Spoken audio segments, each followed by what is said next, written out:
But among you there must not be even a hint of sexual immorality, or of any kind of impurity or of greed, because these are improper for God's holy people.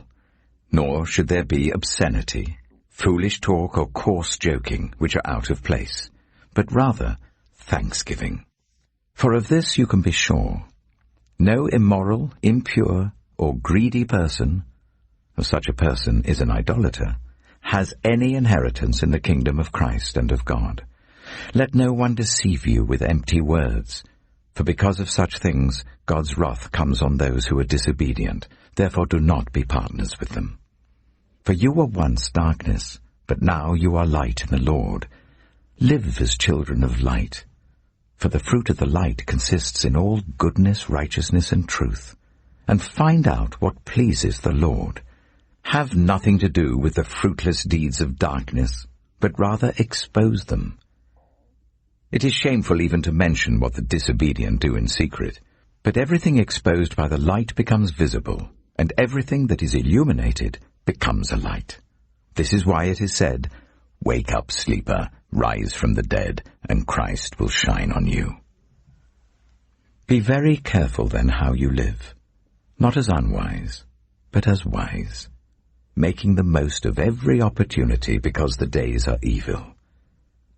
Therefore do not be foolish, but understand what the Lord's will is. Do not get drunk on wine, which leads to debauchery. Instead be filled with the Spirit, speaking to one another with psalms, hymns, and songs from the Spirit. Sing and make music from your heart to the Lord, always giving thanks to God the Father for everything, in the name of our Lord Jesus Christ. Hi everyone, Julian here again, and here we are in Ephesians chapter 5, verses 3 through to 20.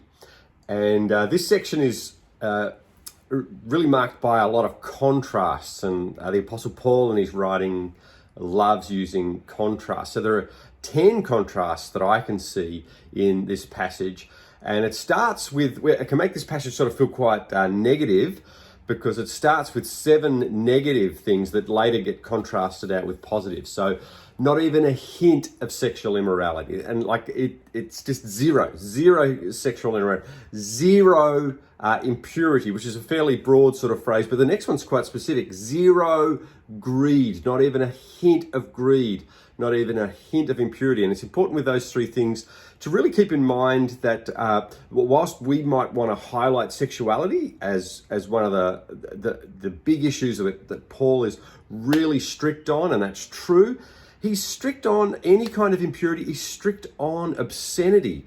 He's strict on greed. You know, these things are important as well. A moral life consists of not just sexual purity, but purity of thought, purity of behavior, purity of attitude towards others. So no sexual immorality, no kind of impurity, no greed, no obscenity, no foolish talk, no coarse joking. Oh, wow. And here's here's this contrast between darkness now at the end of that set of phrases and light. For you were once darkness, but now you are light in the Lord. And so here comes a string of positives. You're light in the Lord. The fruit of the light consists in all goodness, righteousness, truth, what pleases the Lord. So we move away from those negatives: sexual immorality, impurity, greed, obscenity, foolish talk, coarse joking. For once you're in darkness. But what does it look like to contrast those things, to be in light? Well, that is to be the fruit of the light consistent in all goodness, in righteousness, in truth, in what pleases the Lord. Then we hit our next contrast. And you might know, for those of you who are following on the wisdom series we did recently, there's the contrast between the unwise and the wise. And Jesus in his parables has stories about wise and unwise, wise and unwise builders, wise and unwise virgins. So the unwise virgins aren't ready. The wise virgins are ready. So there's this contrast, wise and unwise. And then another contrast between the foolish and between those who understand the Lord's will. A contrast between don't get drunk, but be filled with the Spirit. And all of that is finished off with 2 final positives, which I think are really helpful and a key to this passage. And it's, what do we do? How do Is it just grit my teeth and just sort of struggle through and tough it out? I'm going to be pure. I'm going to be pure. I'm going to be a person of the light.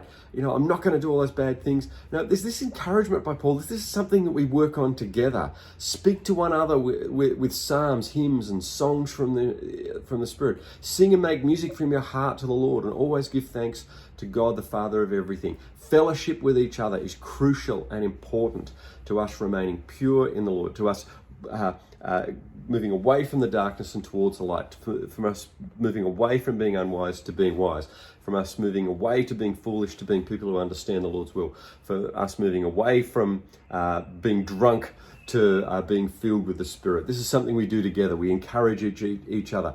It's why it's so important for us to engage in worship to each other. In engaging in worship with each other, we're encouraging each other in the Spirit, and we're helping each other move from darkness to light, move from being unwise to wise, move from being foolish to understanding the Lord's will, move from being drunk to being filled with the Spirit. That's my encouragement to you today, to live as children of the light, not as children of the darkness. To live as people who are wise and not unwise. To live as people who understand the Lord's will, not as those who are foolish. To live as people who are filled with the Spirit, not those who are drunk with wine. God bless you. Have a great day.